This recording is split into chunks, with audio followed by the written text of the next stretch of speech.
Good morning and hello everyone and welcome. This is Jonathan Nicholson with ISP Supplies.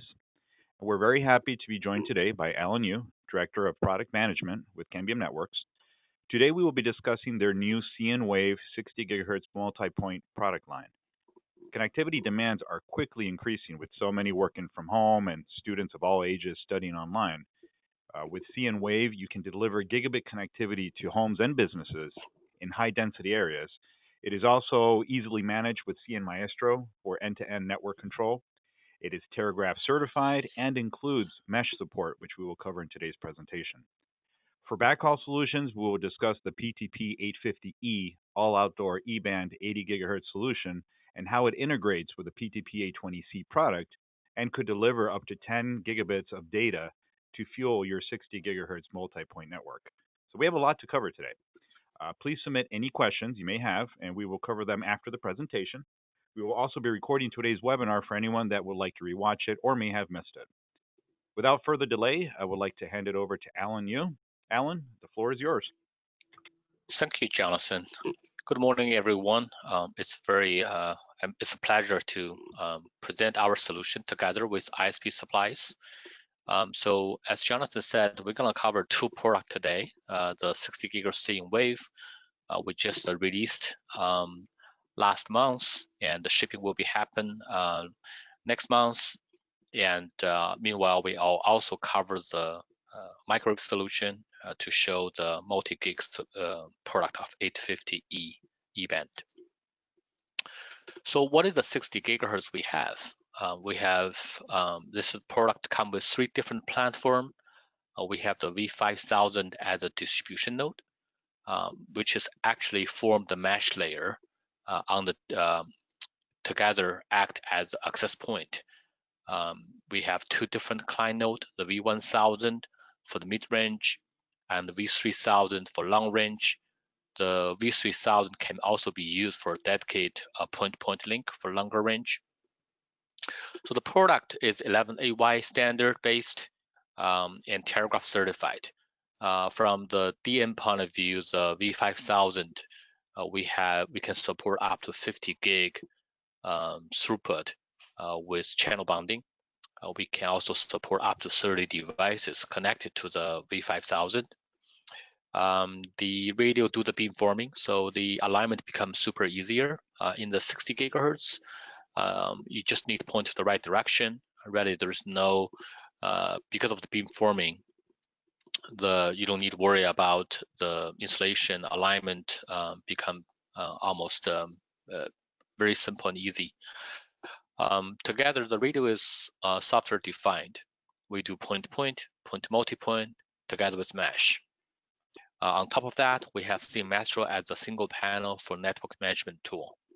So since we're talking about AY, I want to touch a little bit on the AD product because that is the most common product today in the market.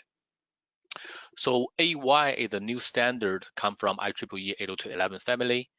The standard is not finalized, or actually the standard is pretty much finalized, but not published yet. We do expect to be published this year. Given the pandemic, we don't have a date, but hopefully we will see that paper by this year. There are a few changes or feature function improvement on the AY compared with AD. One is the different channel support. With the channel bonding, it allow us to do a wider channels. In our product, we can combine 2 adjacent channels to form a 4320 megahertz channel, and that will give us double the capacity compared with AD product. In addition, there are change on the physical PHY layer and MAC layer. Instead of using the CSMA, 11AY define the TDMA and the TDD channel access structure. This allows more efficient use for the spectrum, and also it add the network synchronization with GPS signals, which means all the radio will transmit and receive synchronously to minimize interference. More than that, with the TDMA and the network synchronization, this gives us a good foundation for mesh support. And we are using the OpenR protocol from Facebook. to support mesh to support the mesh function. In addition, the capacity also increased. We're doing 15 per CPE per sector compared to 8 defined in the 11AD. So what is all of this, what the advantage or the benefit passed to the end customer or end operator? With the TDMA and TDD synchronization, because where the overall airframe or structure has been organized with predefined frame structure, so we provide a more guaranteed performance and with a more consistent latency. Unlike the CSMA, you have to listen, then transmit, which is quite useful in the low density deployment. But when you go to high density deployment, the conflict start to cause a lot of waste for the time slot. So with the TDMA, because of the frame structure has been predefined and assigned, which will be more organized, this significantly improve the spectrum efficiency. And also we use the TDD structure together with network synchronization, because our radio will transmit and receive at the same time. By assign each radio on their transmit frame or receive frame, we can minimize the frequency interference and allow the whole network using a single frequency. So by doing that, we remove the frequency planning challenge. You don't need to worry about network frequency planning, single channel for the whole network. Channel bonding, we talk about double the capacity, and match with the mesh, we can not only give the network redundancy, given if you have the link failure, but also the mesh can make the network grow, because 60 GHz offers multi-gig capacity. It's not very realistic to provide a backhaul for every node. So we can using the 60 GHz to mesh out to expand itself. Also, the 60 GHz is a line of sight deployment. You cannot do penetration. So when you have trees or buildings obstructions, with mesh we can work around or reroute and get the coverage done. So which is provide big advantage to form the whole network. When we talk about deployment, the radio can do many different things, but very high level, it's high capacity and line of sight deployment. So we can do the wired to the home to enable us to really offer true gigabit solution or wireless connectivity to residential and enterprise customer.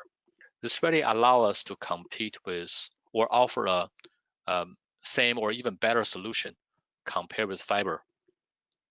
We know fiber today, most of them they're using the DOCSIS 3.0 system or 3.1. They provide pretty high capacity, which is uncomparable using the 5 gigahertz spectrum.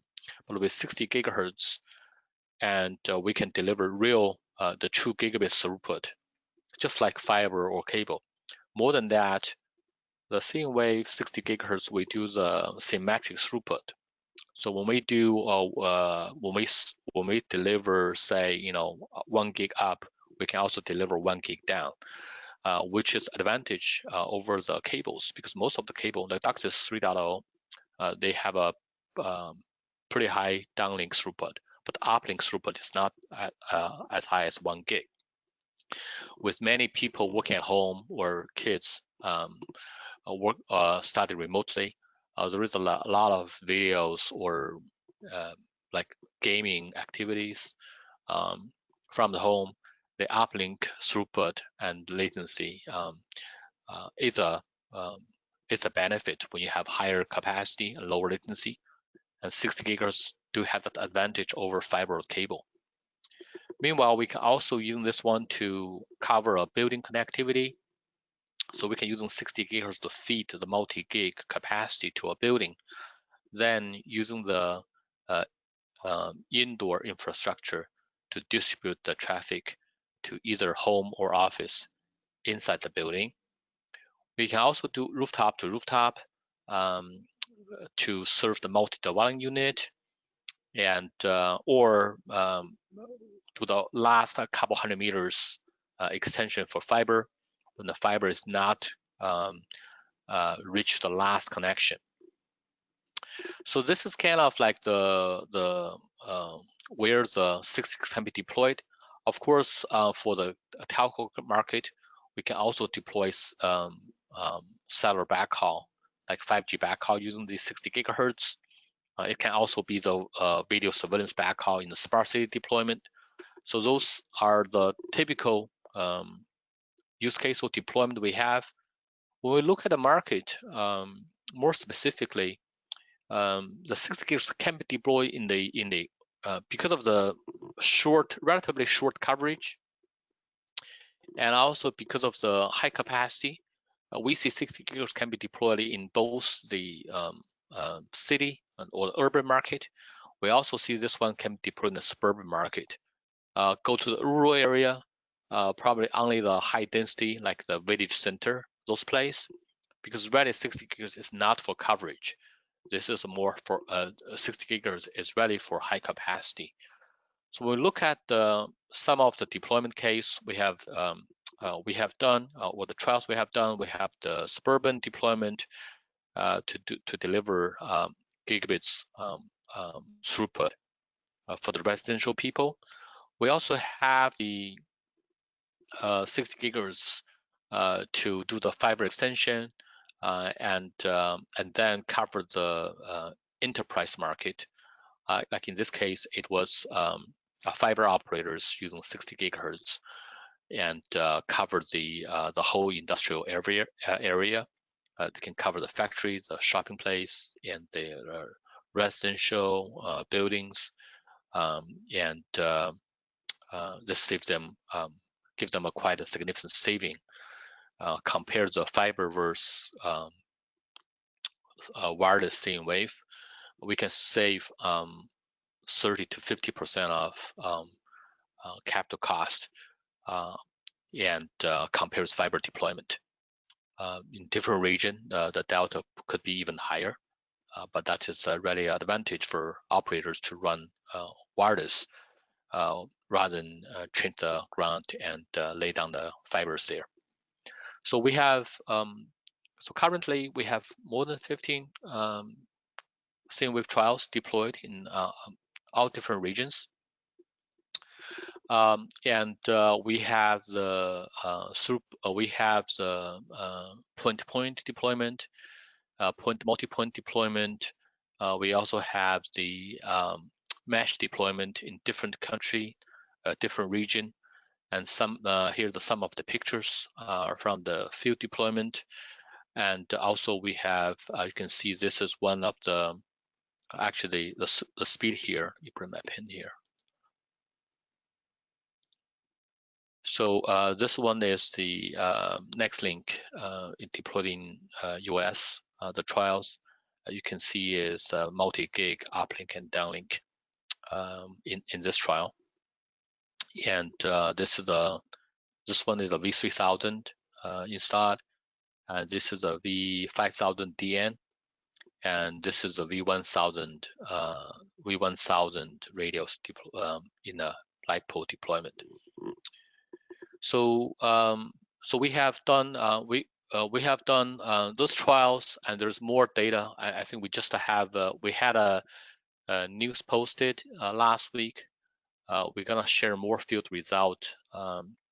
Actually, there is a webinar tomorrow. You can from Cambium, you can join that one as well to show more details about field trials.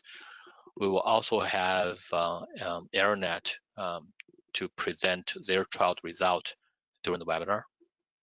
You can see it's not just some of the trials have been ongoing for over 5 months. Some of them has been done in for some of the new deployment for a couple months. So there's a lot of the radio has been proved works reasonably well in the field. So talk about platform specific. We said we have 3 different radios. I'm gonna touch a little bit more on each radios. So the V5000 has 2 sectors, and each sector covers 140 degrees, so totally it's 280 degrees. With the dual sector design, there's 2 things. One is we don't need any site routers or equipment to pass the data between sectors. All data will be passed within the radio. Second is when you do the mesh, or given the short coverage for 60 gigs by nature, we need a mesh to really cover a bigger area or expand the network. With the mesh, you will have a lot of overlap, sector by radios, or the sector by sectors. And that's why we do not design a radio to do a 360-degree coverage. Not only you're gonna have raise the cost to build a radio like that, and also when you really consider a network with mesh, it is not cost efficient because of the overlap. Many sectors will be overlaid to each other, so actually the gap will be covered by the nearby radios. This really become a more effective way to save the overall cost. Second radio we have is a high gain client node. So we can use this one for dedicated point-to-point, or we can do the point-to-multipoint with long range. For when we do the point-to-multipoint, if we're looking for 4.9, the range is about 400 meters to 500 meters, depending on which channel you're using. If you're using the dedicated point-to-point, this can reach to about 1,000 meters. Again, depends on the link availability and throughput you're looking for. The V3000 also have beamforming capability built in, even with a reflect dish, so we can do 4 degree for horizontal and 2 degree for vertical for beamforming. The second platform or client node we have is V1000. So V1000 is for mid-range. Normally, it typically is about 200 meters for a point-to-multipoint deployment. We will support point-to-point with V1000 as well in the future release. It's not a initial delivery, so I think we're planning in Q1 2021.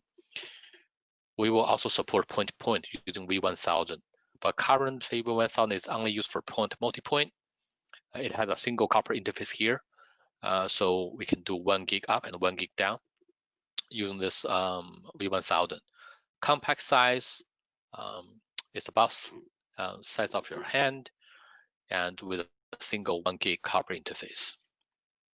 Configuration-wise, we can support point-to-point, point-to-multipoint. We can also do mesh and small cell backhaul. So let's talk. The Telegraph is really based on IPv6. So when we build the radio, the product itself is IPv6 based. So if you look at the chart on the left, so when you have the internet through an IPv6 network, and then you have your CN or the DN pop site connect with other DNs or CNs to form your network. Everything is IPv6 based. If your network is IPv6, this will be the natural thing you're gonna deploy cnWave. But what if your IPv4 network? If your IPv4 network, then we're gonna using the layer 2 bridge. So basically, what you do is you still have your IPv6 network, and when you connect IPv4 to the cnWave DN, we're gonna create a DN. We're gonna make the DN site to have a layer 2 bridge, the layer 2 tunneling, and then within even the foundation still IPv6, but for customer you don't really see that. You can build layer 2 bridge, then all the connection between the pop site to the DN and DN to CN, they become IPv4, and you have an IPv4 CPE or whatever, your home router, you're running IPv4. You connect to the DN or the CN device. So from customer side, your end customer device to IPv4, your internet is IPv4. So the only part will be the foundation as IPv6, but it's invisible from user point of view. The only part you may need is IPv6 connection between end-to-end controller to the DN side. But we also support end-to-end controller on board. So when you move the end-to-end controller on board, literally there's nothing, or from user point of view, there's nothing really exposed as IPv6. Everything will be IPv4 network. And so this will be this will be a good way for people who's not IPv6 ready. You can just no extra equipment or device needed. We can provide a natural IPv4 support using the cnWave. And this, we have both IPv6 and IPv4 customer network deployed in our trials, and works pretty good with that. So when we look at the overall cnWave, we have the really key thing we want to deliver is the lower total cost of ownership. And the V5000 is a good example to show the balance we make between the coverage and the throughput. So we remove any set routers and all beamforming, simple, easy deployment. We also given the mesh overlay, we make the overall deployment more cost efficient. You don't need to set up too many. You will not see too many overlap with our V5000 design. With two different CN, you can do different range for mid-range and long range. Channel bonding ready. Channel bonding will double the capacity, as we said earlier. This will be a feature delivered in 2021. No hardware change, simply a license key controlled feature. You can double the capacity. Outdoor rated IP66, 67, high density deployment, and we see master support. So that is really the what we hope we will give you the best benefit with our cnWave solution. So cnWave is a multi-gig. Then the question is how you're gonna fit this. Of course, you can use fiber to fit the radio directly. So you can provide a 10 gig fiber pop site to fit the DN site. But in many cases, you may need a millimeter wave solution because you don't have fiber everywhere. So 850E will be a solution to fit the cnWave with multi-gig. So what is 850E? 850E we announced last year in Q4. We have been shipping this for over almost a year. And this is an E-band radio. We're using the 2000 megahertz channel.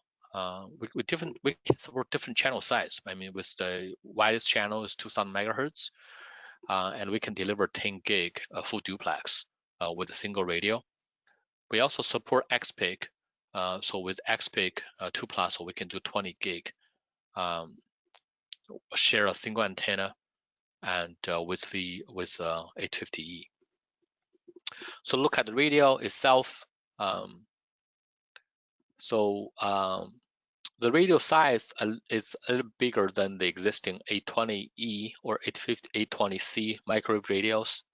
The top side is the same. It's more about bottom because we have more port, so it's a little bit wider. If you look at 850E, we support both PoE and DC input. We also have a multiband SFP port. So this one can be connected with a microwave if you do a multiband solution. We will cover that one later.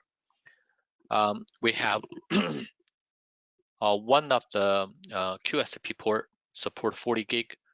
We can also split this one with a splitter to expand this one to a 410 gig copper interface or fiber. We also offer a dedicated 10 gig SFP plus interface here. The last port P6 is the protection and XPIC port. So the radio offers way more port compared to any other radios on the E-band.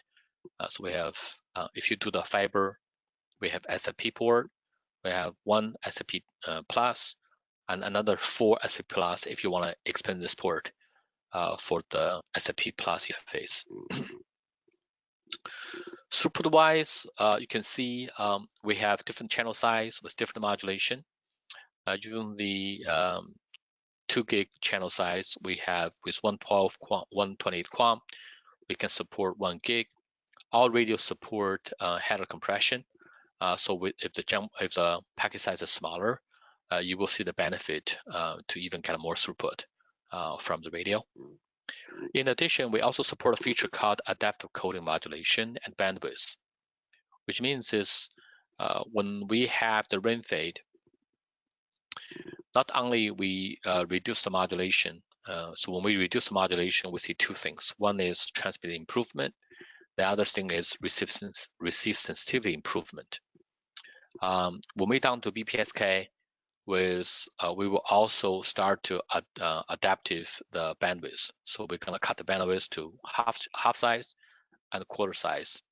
This will further improve the receive sensitivity to improve your overall link availability.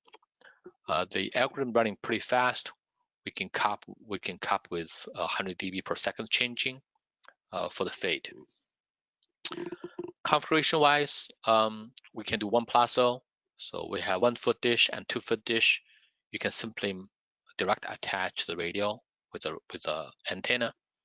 We can also do 1+1 or 2+0 with couplers or the OMT kit. You can put 2 radios side by side, and then they will be direct attached to the antenna. So this will be the if you want to run like a 20 gig backhaul with XBIG, this will be the deployment or the installation you're gonna see. More than that, we talked about the multiband. We know the E-band E-band offers very high capacity, but E-band, given the rain rate impact, because we're running on 80 megahertz, when you have heavy rain, the link availability is a challenge. So one of the solutions we provide is called multiband. So we will be able to use the E-band as a host, and then we run the layer 1 aggregation.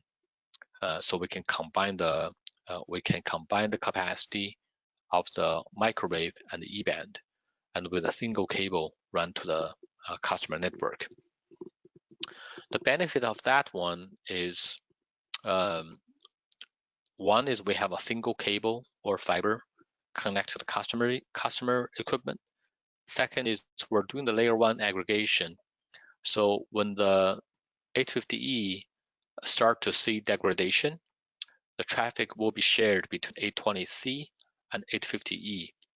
So because our full capacity is 10 gig, if I'm running, say, because of modulation change, I'm running down from 10 gig to say 8 gig or 7 gig, then the actual 1 gig capacity from microwave will be aggregated together. The data will be doing we have a proprietary layer 1 aggregation. So the data will be sent on both paths and will be restored on the receiver end and regrouped on the receiver end, reordered and passed to the customer. So from customer side, it's aggregation. You're not ready to waste this microwave capacity. You're not wait. I mean, some of the products they do the backup, meaning is when the E-band is totally lost, the data will be rerouted. With layer 1 aggregation, actually the data we will continue using the microwave solution when we see any degradation on the 850E capacity. Not only we can support our own microwave, we can also use this solution to support any third-party microwave. So if you already have an existing microwave, you can add the 850E to do the multiband solution. improve your capacity, but also keep a high availability with this multiband solution. With that, I think this is kind of like the content I want to cover today. Let's see any questions we have. Thank you very much, Alan, for going over all the information. We do have a few questions that came in. One of them is, what is the approximate range of a V1000 versus a V3000 client node? Right. So, as I said earlier, there is a lot of dependency, right? Link availability you're looking for, throughput you're looking for, what is the run rate you're in. So here, just to give a high-level guidance. The chart on the left showing a 4.9 link availability with a run rate, 0.01% run rate of 46 millimeters per hour. The right chart showing basically no rain, which is a normal operation. You can see, of course, there's 4 line here. Basically, it's channel 2, channel 3, and channel 1 and channel 4, because the higher the channel go, it's more close to the E-band. The oxygen absorption is less, so the distance a little bit further. But overall, you can see a pretty quick fall, by modulation once you extend certain range. In this case, you can see if we're using the 500 meg as a kind of like a reference, meaning 500 meg down and 500 meg up. So aggregate is 1 gig. Our recommendation is stay with 200 meters range. So this is between V5000 to V1000 or V5000 to V1000. So as you're within 200 meters, your throughput will be about a gig aggregate. During the normal operation, when there's no rain, within 200 meters, you're over a gig for uplink and downlink over the air. So 3000, as I said earlier, we talked about 400 meters to 400 meters guidance. If you look at here, it's somewhere between 400 to 500 meters. That will be the with the 4.9 link availability. Again, it's either its minimum is 5 meg up and 5 meg down. When you during the normal operation, the air throughput actually is on 1.8 gigabits or 1.9 gigabits here. That's MCS 12. This is really the peak throughput here. Give you the highest capacity. And here's MCS 9, which gives you 1.1 gig per direction. And then you kind of fell down pretty quick. So that is kind of like so in general speaking, V1000, 200 meters has the guidance. V3000, between 400 meters to, 400 meters, probably can reach to, if you're in channel 4, you can do the 500 meters. But if you're using channel 1 to 3, you're between, it's like 400, 450 maybe. That will be the general like rule of thumb.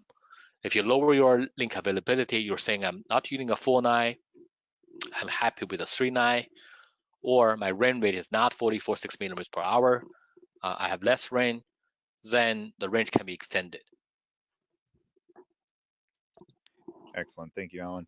Another question is, will meshing slow down speeds to customers?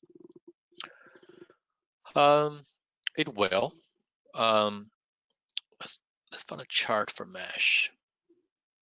So when you do the mesh, actually you're gonna add hops, right? Because of data, let's see in this case. Let me bring the pen here. Let's assume in this case, this is where the fiber pop site is, right?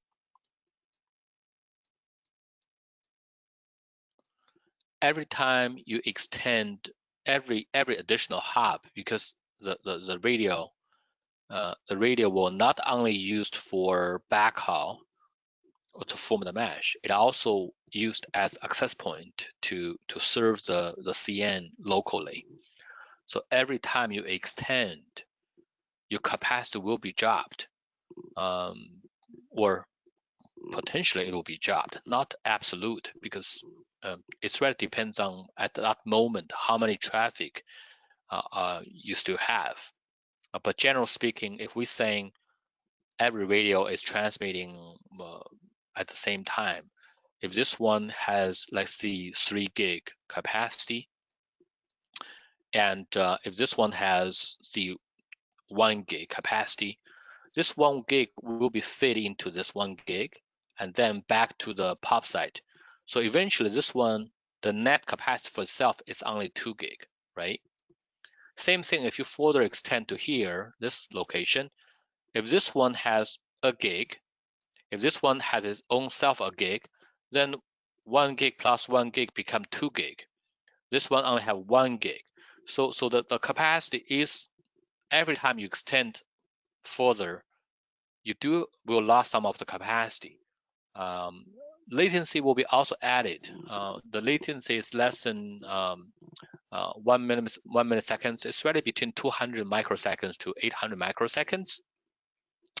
But overall, when you further extend, your latency also start to increase. So that will have the impact. But the IP network, we all know, is a dynamic network. You expect many transmit is burst rather than everyone is constantly transmitting. So in the real life, even when you do the mesh, we built the mesh network with a lot of redundancy or routings, and the system will choose the best location, or not location. The routing algorithm is based on capacity, it's based on the latency, and it will choose the routing, based on the actual network performance or actual network capacity. If we see this link is fully occupied, or as we see this link is down, when we see the change of the network, the routing from here could be changed. It may go this way, it may change to this way, to pick up the best route to its fiber location. And good thing is we don't need to worry about it, because all of this routing update or the changing is done by the end-to-end controller and the OpenR protocol. So we don't need to manually change. I think the good side is this is a self-defined network or self-optimized network. It's running on its own. It's a living network, not like a static network. And that is also the beauty mesh bring to us. Great, thank you for that explanation.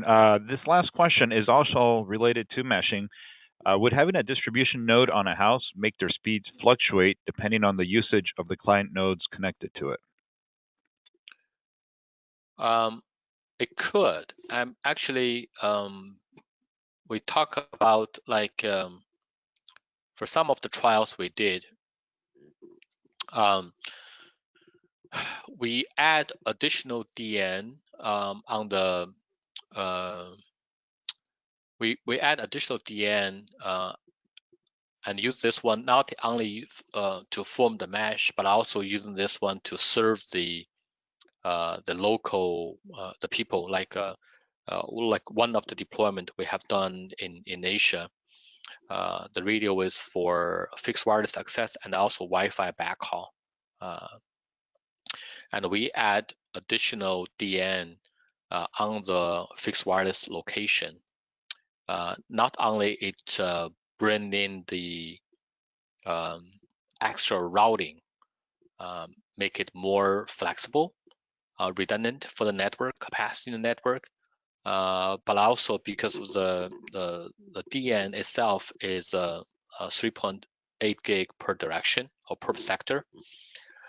It gives it just bring more capacity to the network and more routing to the network to make the whole network for more redundancy, more capacity. So compare with if using a CN there, then you don't have those kind of like alternative or capacity built into the network. It does give some benefit. Some of the customer we had, they're using more DN than CN. specifically in some of the city deployment. They're using a lot of mesh stuff with less scene connecting in their own business case. I think it's there's no absolute pros and cons. It's really depend on the business model and the capacity or redundancy you want to build for your network. Excellent. Thank you for that explanation. And that concludes all of our questions. If any other questions come up, please email us at sales@ispsupplies.com and we will get them answered for you. We will also be posting a recording of this webinar to our YouTube channel at youtube.com/ISPsupplies, as well as Facebook at facebook.com/ISPsupplies. So please make sure to subscribe and follow us. Once again, a very special thank you to Alan Yu for that detailed overview of both solutions.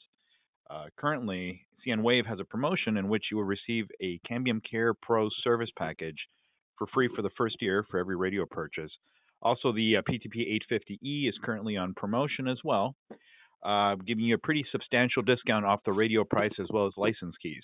So if anyone is interested in more information or to take advantage of any of these specials, please email us at sales@ispsupplies.com or give us a call at 855-947-7776. That's 855-WISP-PRO, and one of our sales engineers will be happy to assist you. So thank you, everyone, for joining us today. Have a great rest of your week, and God bless. Thank you, Jonathan. Thanks, everyone. Goodbye.